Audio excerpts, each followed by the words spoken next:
আমি এখন এমন একটি জায়গায় রয়েছি যেখানটাতে মূলত এরকম হচ্ছে, এগুলোকে বলা হয় হোগল পাতা বন।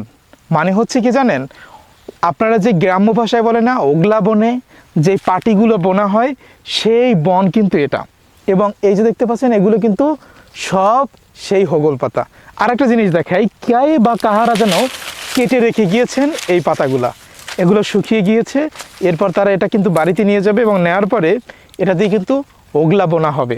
এবং সেই পাটিতে বসে গ্রামগঞ্জের মানুষ দুপুরের সময় ভাত খায়, কিংবা দুপুরের কাছ থেকে বাড়ি ফিরে তারপর রেস্ট নেয় এটা। সো দেখতে পাচ্ছেন এগুলো কিন্তু হচ্ছে হোগলা গাছ। এটা হচ্ছে একটা পাতা, এই পাতাটি দিয়ে কিন্তু মূলত হোগলা বোনা হয়। এবং দেখতে পাচ্ছেন আমার আশপাশে কিন্তু অনেক পাতা রয়েছে, অনেক হোগলা পাতা। তো দেখতেই পাচ্ছেন এটা হচ্ছে সেই হোগল পাতা বন, যেটাকে আপনারা শুনেছেন হয়তোবা আপনারা যখন ছোট ছিলেন, গ্রামগঞ্জে যারা বড় হয়েছেন তারা দেখবেন তাদের মা চাচিরা কিন্তু এগুলো কিন্তু রক্ষণাবেক্ষণ করতো এবং এগুলো কিন্তু বনতো। তো আমরা রয়েছি এই মুহূর্তে সেই বনে। ভিডিওটি ভালো লাগলে শেয়ার করবেন, আর আপনার শৈশবকে ধরে রাখতে আমাদের সাথেই থাকবেন।